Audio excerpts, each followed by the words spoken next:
Whether we realize it or not, all of us are looking for a leader or follow.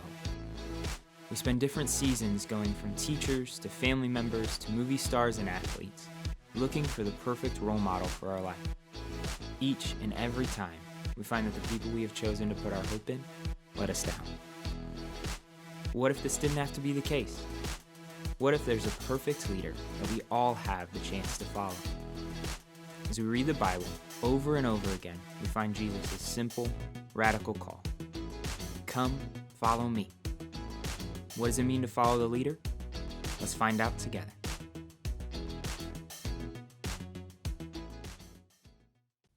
Hey, welcome this morning. Thanks so much for being here. Ryan, campus pastor of our Ellet campus, and just appreciate you tuning in, kind of being willing to allow us into your family room or your car, wherever you're watching from today. And excited to kind of get you up to speed on what's happening here with our campus. About 4 weeks ago, we started renting from the Crossview Church at the Crossview location, and that has been amazing to begin to gather in person again. I know many of you who are watching today can't do that right now because of health restrictions and limitations, but we want to just kind of keep you up to speed on what's happening and encourage you, if it's not a good decision for you to come out, continue watching everything online. Of course, many of us have begun to gather back in person, and that has been a blast. And over the course of gathering, we have begun to have conversations with the people of Crossview Church about them kind of joining us and becoming Grace Church. And they have embraced that conversation, and they're at least investigating that, and they actually look to make a vote on that decision on September 27th, so about a week from today, if you're watching this today here on Sunday. So we were looking towards that move, and I would just encourage you, if you're a part of the Ellet campus, pray for that. Pray for the people of Crossview, that God's will would be clear for them as they make that call. If you're a member of Crossview, maybe watching, thanks for doing that and being a part of things with us here. And we're just looking forward to what God may have in store for us in the future as we continue to move forward. As things have begun to really take shape here at the location here at Crossview, it's been a lot of fun, and our ministry areas, of course, are growing, and that has created a need for more volunteers. So maybe if you have been thinking about coming in and getting involved, this is a great time to do that. We have needs in our Power Kids areas and First Impressions and other areas, and so let us know if you are interested in being a part of what's happening here, and we would love to help you get connected, help you get involved that way, and really begin to advance the work here at Grace. But I want to jump into our next conversation. We started this series called Follow the Leader just a handful of weeks ago, and we really said we want to take some time and kind of spend a moment diving into and understanding a little bit more about leadership and its impact on us. So leadership is a big deal, and it's kind of built into our experience of life. And we kind of looked at this the first week. We said that we are created both to be people that lead and people that follow. We said we're drawn to leadership, even from a young age, right when we were kids. We look to heroes and icons and like people that we mimic and model our lives after. And we said that's normal, right? That's just kind of how it is. We're always going to have that hero that we're a little starry-eyed about, that we're looking towards, and we want to be like them when we grow up. And I think God made us that way. He made us to look for leadership in our lives and to kind of model and shape our lives towards an ideal, somebody that we are looking to become like. And we said there's upsides to that as we can learn from people in our lives. There's downsides to that, of course, as well, because we are imperfect people. And so we said, what if we, instead of just focusing on learning from an athlete or a CEO or a person, an author, somebody in our life who's maybe a celebrity, or even somebody who's a little closer in, what if we went a level above that and we actually looked to the person of Jesus, the perfect leader, and we kind of pulled him out of the religion category and moved him into the leader to follow category? And that's what we've been doing here for the last handful of weeks. We've been looking at Jesus and saying, hey, Jesus was an unbelievable leader. 2,000 years after he left the planet, roughly, he continues to be more effective and more influential than he was even when he was here. And his book, the book that tells his story, continues to be one of the most read booked and purchased books on the planet. And literally time is built around, we think his birthday was. I mean, he is unbelievably influential, and so much of the good that has been done on the planet has been done in the name of Jesus.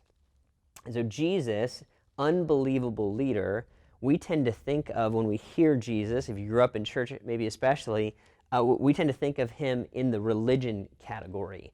And Jesus equals church, he equals church stuff, he equals going to church, and all that's fine, right? Of course, the church is a big part of what Jesus left behind when he went to heaven, but Jesus is also a person. He is real, he lived on the planet, and he has a personality and a character, and he is someone that we want to follow, and we want to understand who he is. So whether you are a Christ follower today or you're considering becoming one, I would encourage you maybe to catch up online. So far we've kind of looked at the fact that Jesus is trustworthy, that in him there's no darkness at all, that he's the light of the world, he's a trustworthy leader, and thankfully he is someone who has no mixed motives. He is completely pure in his motivations. That's what we looked at in one of these conversations. We also looked at the fact that Jesus is a servant leader.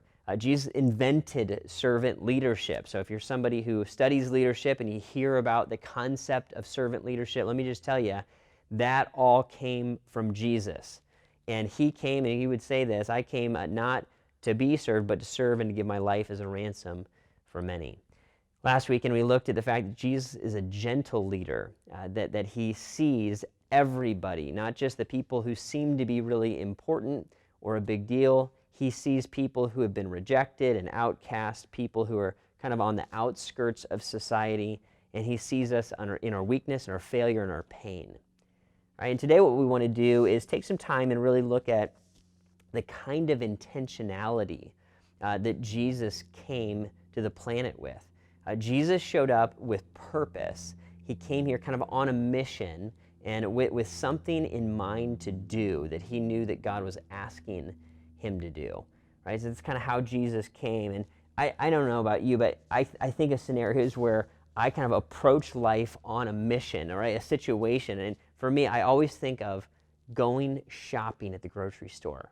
For whatever reason, I feel an enormous need to treat accomplishing my shopping list like it's the most important mission on the planet. Like I need to get it done in the least amount of time humanly possible. Every once in a while, Lori will say, "Hey, honey, could you stop and grab these handful of things?" And as long as it's 3 things or less, I can do it from memory. If there's more than 3, I've got to write it down. Right? That's just like my limitation. It's where I tap out. But if I have my list or I got my 3 things in my head, I enter that shopping store. Right? I enter the store. And at that point, the clock starts to tick. And I think to myself, I need to get the things out of the store and get to the register as fast as humanly possible. I don't know why this is the case. It's just how I approach it, right? So this is what will happen. I'll start flying think through the most efficient way I can possibly make it through the store. Which aisle do I hit first? I'm jumping over small children. I'm moving ladies out of the way, pushing through their carts, right? Grabbing stuff like a psycho.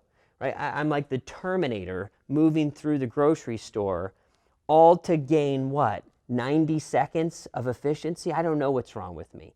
I have issues. You have them too. I don't know what yours are. Right? But we all do that. We approach life, and for whatever reason, we think this is the mission that God's called me to. This is the mission that I have to do right now.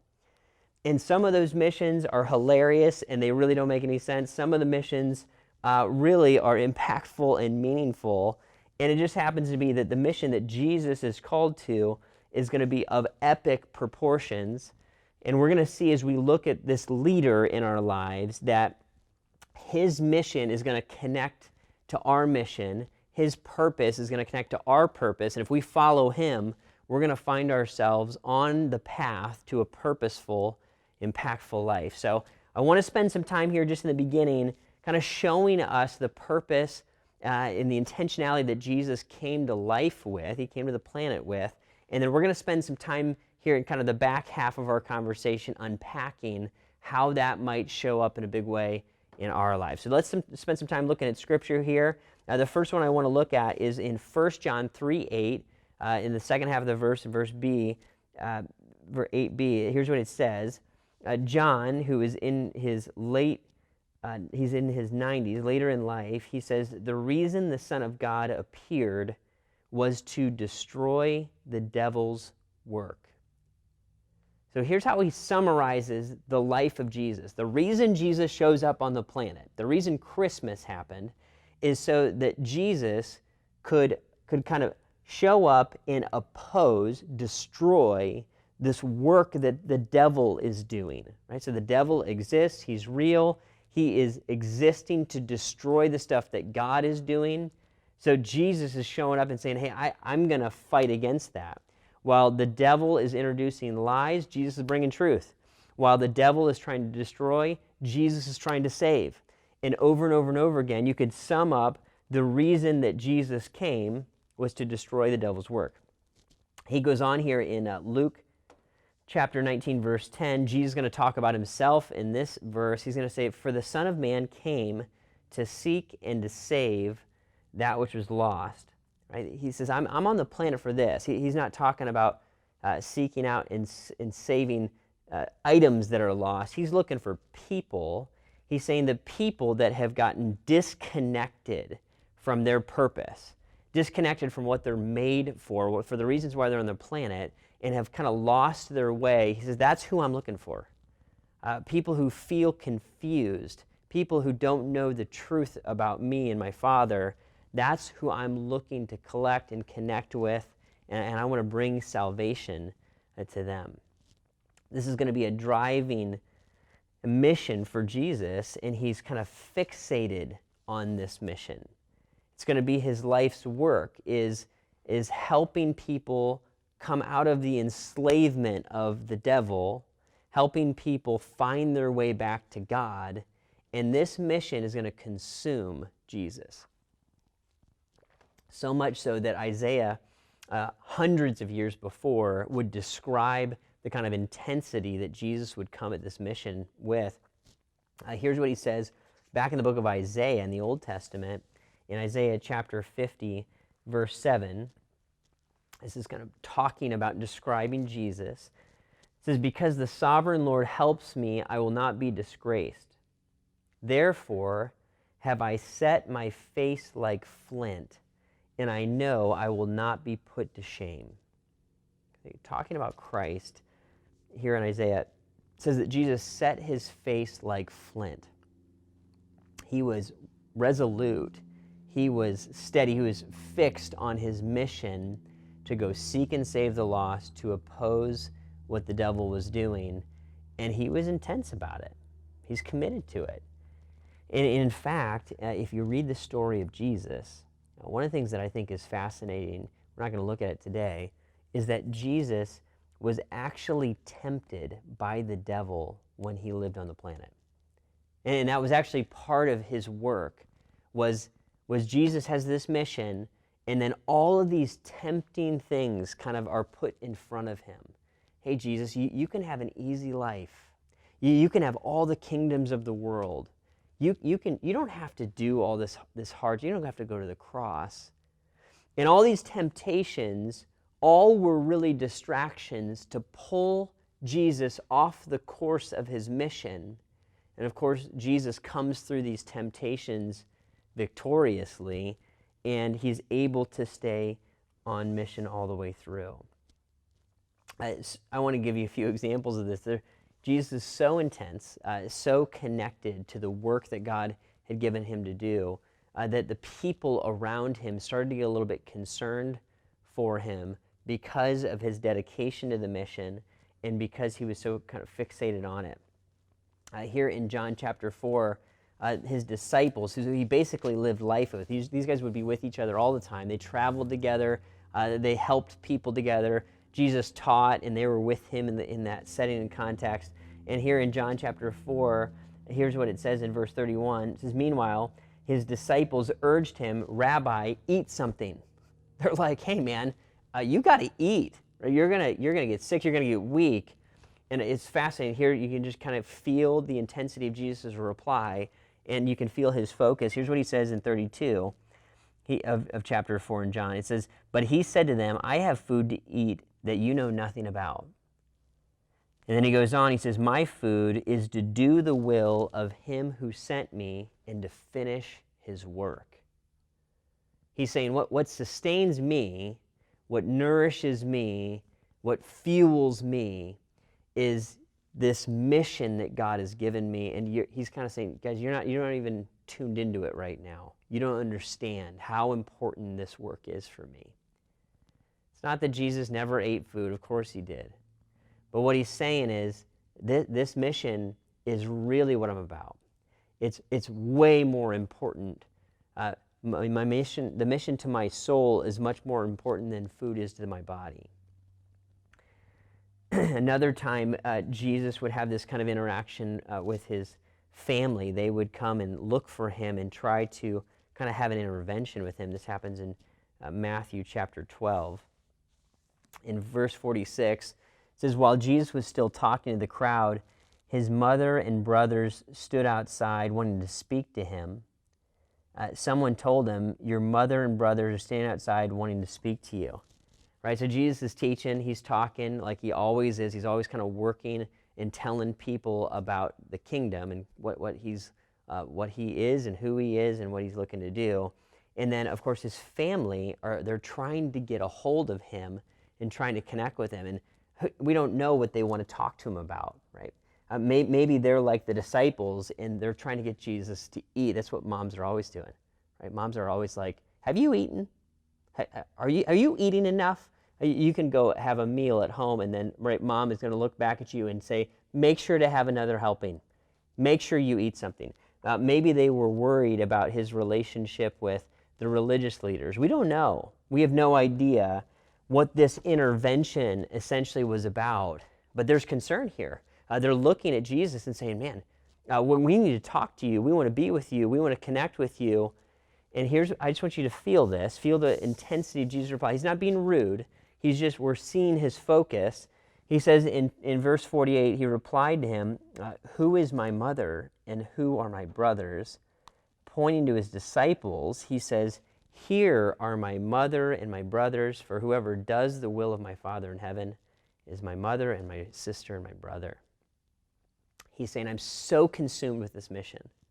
The people who are on that mission with me, that's my true family. He's not disowning his family. He's just saying, I am so focused on what God is asking me to do that my alignment with that work and their alignment with that work causes us to be more connected than even biological family.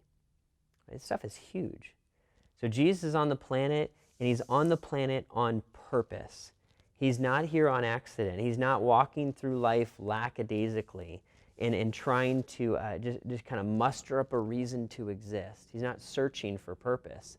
He is completely fixed on what it is God has tasked him with. And now the question starts to be begged for us. If I follow a leader like that, if I'm going to follow Jesus, what does that do to my life's purpose? Where does that leave me? And what am I on the planet for? How does this all work for me? I want to walk this through a little bit on the whiteboard. Here's kind of how I think of it. You know, we all are going to have kind of our box of life that we live in, right? And the thing about the way we approach life is it can have a radical effect on the outcome of what we do with ourselves based on how we approach it. Here's what I mean. So let's say this is us, these awesome stick figures that we have here. And I have some choices here of how I approach the life that God has given me. If I approach the life that God has given me from kind of a me perspective, where life is about me, and I want to feel safe, and I want to feel happy, and I want to feel comfortable, and my life should provide that for me. And that's the perspective, kind of the angle that I approach life with. That's going to lead me somewhere.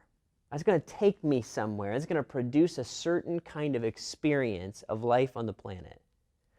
And my argument for that is, I think, just logically letting it play out. If me is kind of the focus of my approach to life, then what's going to happen is on the other side, kind of the end of my days, and of course we're going to feel this in the middle, what's going to happen is the outcome of my life is going to be one of a couple different major conclusions.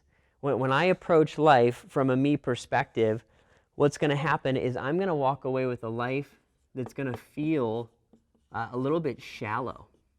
It's going to feel a little bit shallow because my life is just about me.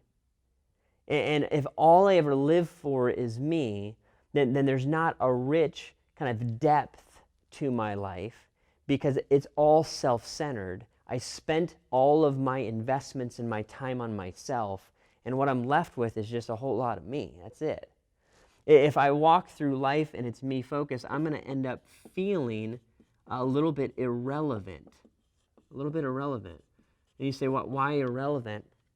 Because I haven't invested myself deeply into people. I lack value for others because I haven't invested myself into others. Right? So I'm going to start to feel a little bit irrelevant. And here's the last one that came to my mind. Of course, there's all kinds of words we get attached to this. Life is going to feel very confusing. Life's going to feel very confusing. If I approach life from a me perspective, life's going to feel very confusing because life wasn't designed to be focused on me. That's not how it was created. So when life is disappointing, and when I don't get what I want, or I get what I want and it doesn't give me the experience that I thought it would give me, I feel disillusioned, I feel disoriented, I feel confused, I'm not quite sure what to do with myself when I approach life from that perspective. And I just so you know, I spent a good chunk of my life focused on pursuing life for me. And this all rang true, at least in my experience. There's another way that we can approach life, and of course there's all kinds of ways in between, where I can say, you know what, I'm going to focus on Christ. I'm going to focus on Christ and His kingdom, right? His rule and His reign. It's the idea of kingdom, and that's going to be my purpose. That's going to be the reason I get out of bed in the morning. When I approach life from that purpose, from that why, it's going to create a set of outcomes for me as well. If I approach life and I kind of move through life with that purpose and that mission, what's going to happen is I'm going to walk away with a life of depth. I'm going to have a deeply enriched experience of life.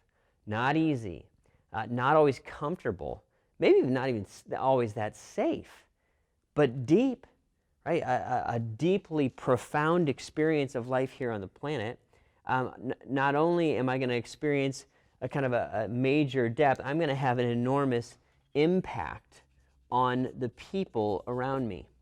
I'm going to leave behind a legacy of love, because that's what a Christ follower does. Anybody who says, I want to follow the leader, and is transformed by Jesus, will leave a legacy of love. That's what's going to happen. If I embrace His work in my life and in my heart, people will be impacted. If I want to change the world, if I want to impact others, if I want to help, if you see a problem on the planet and say, man, how can I be a part of that solution? Focus on Christ and His kingdom, and there will be an impact at some point in helping make kind of the world a better place. I'll be a person of depth, I'll be a person of impact, and then I'm going to live a life of purpose. Right? I'm going to live a life of purpose. Rather than walking around in confusion, trying to find ways to be fulfilled, I'm going to walk with a life of purpose, knowing why I'm on the planet, like Christ with His face set like flint, right? Where He's kind of resolute after something that God has asked Him to do. You can walk in that same kind of purpose. So here's the thing. My why, when I pick my why am I on the planet?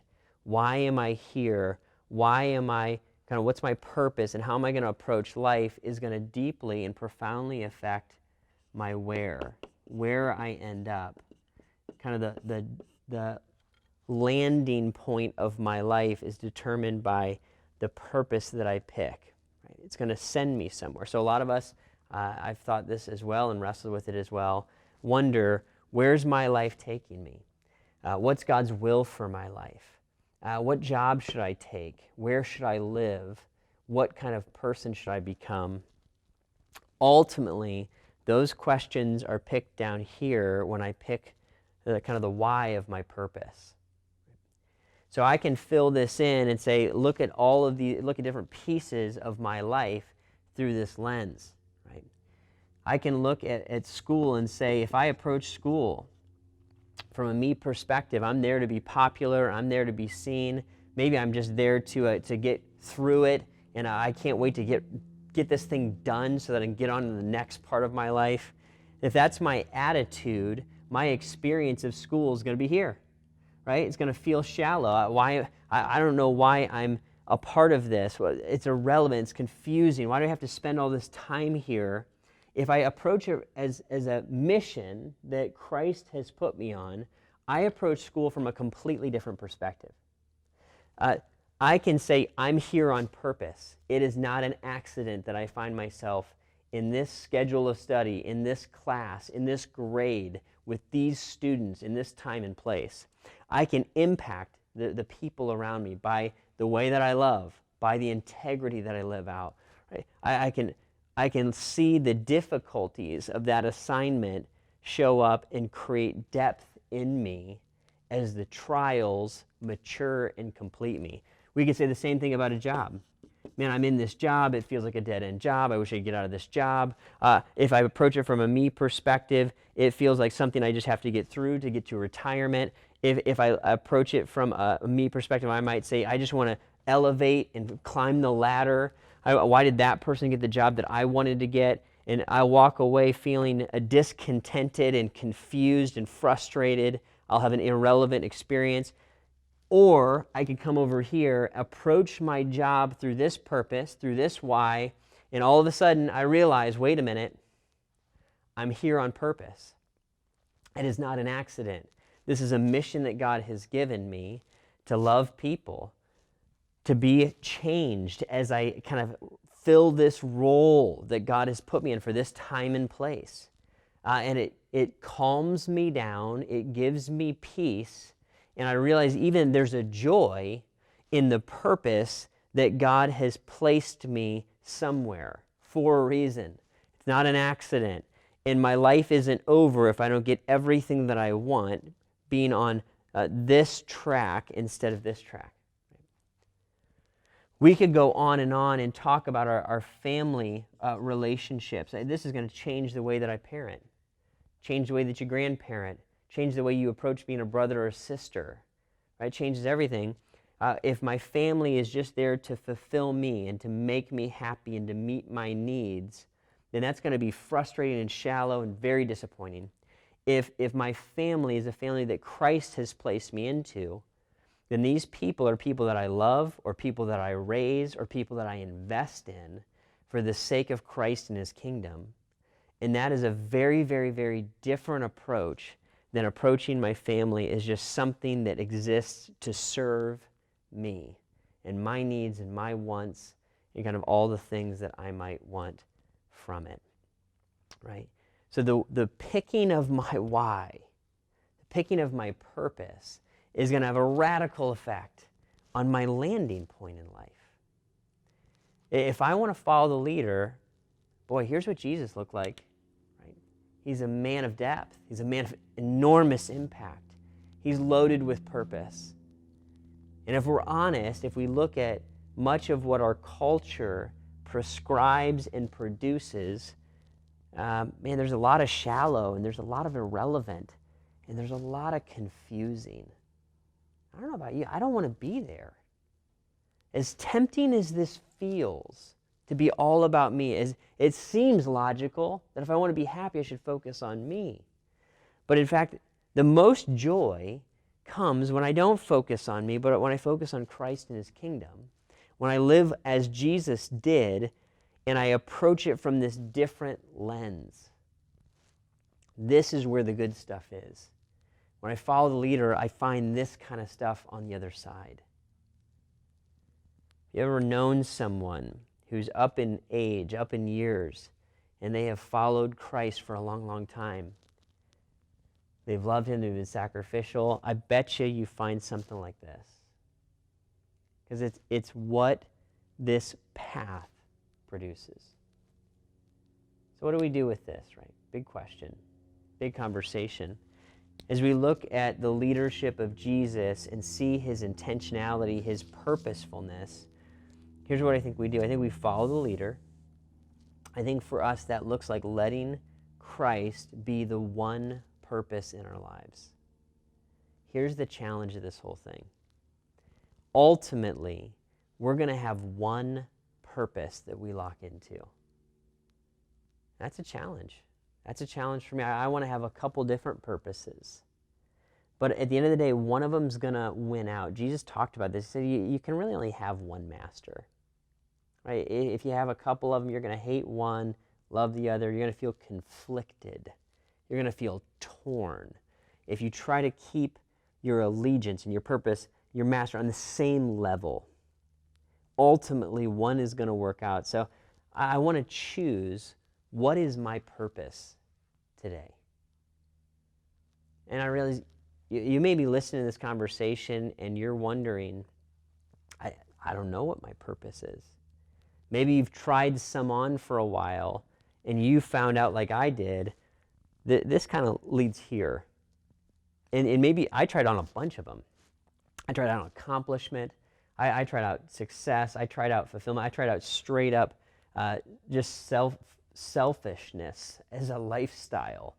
Man, it leads to nothing but this. And maybe you're at a point where you say, I'm done with that. I just don't want that anymore.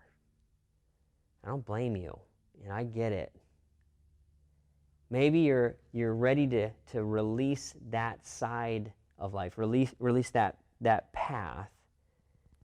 But maybe you're just beginning to investigate what it means to pick up another path, to maybe pick up the path of following Christ and being about his kingdom. I just encourage you, if you're there, if you're investigating that decision, don't relent on it. You may not be ready to make the decision today to be all in on Jesus. I understand that. But don't release your grip on answering the question, why am I here? What was I born for? What is my mission? Because the answers to those questions are everything. They set the trajectory of our entire lives. I just want to encourage you to know that if you're open to a conversation about God, you're open to his word, that his word would say that you're not here on accident, that your life's not about you, it's about God. He has a plan, a trajectory for your life, and he's going to use you in powerful ways. I don't know all of the ways that's going to play out, but he does. And that's where I want to find myself more and more. I want to continue to be sick of this and remember that this is a temptation. It's going to lead me to a shallow life. I want to land in a place where I'm living out the roles that God has me in, the places that God has me in, as Jesus would, on mission, focused, intentional, purposeful. And what am I going to find? I'm going to find depth and impact and purpose that is far beyond anything that this life or this world can give me. So if you're a follower of Jesus, can we return to this? Recognize that a life of purpose isn't just coming to church. It's not just doing religious stuff. It shows up in every aspect, in every arena of our lives. The places I find myself in, the places I often find myself complaining about, are the exact places that God wants to use, and he has a mission and a purpose and a depth for you and for me to find in them. As we take some time and reflect on that, would you be open to that perspective that God actually wants to use you and change you and mold you and me in the places and with the people that he's placed us in. You wrestle with that. You find your purpose, your landing point, and your trajectory in life. Let's wrestle with that together this morning. Would you pray with me?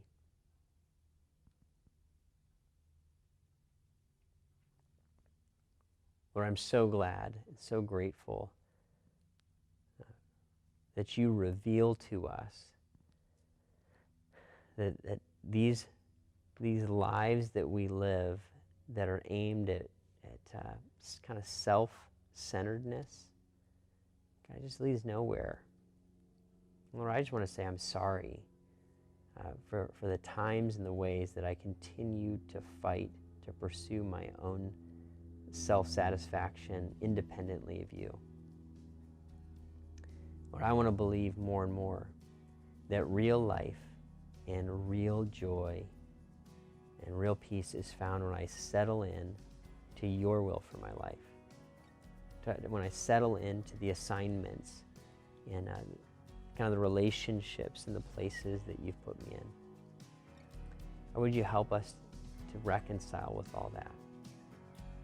To look at you, Jesus, the leader that led with purpose, and to know with confidence that we are doing what you've asked us to do, what you've called us to do, in the time and place we find ourselves in. We love you, Christ. Thanks for loving us. In your name we pray.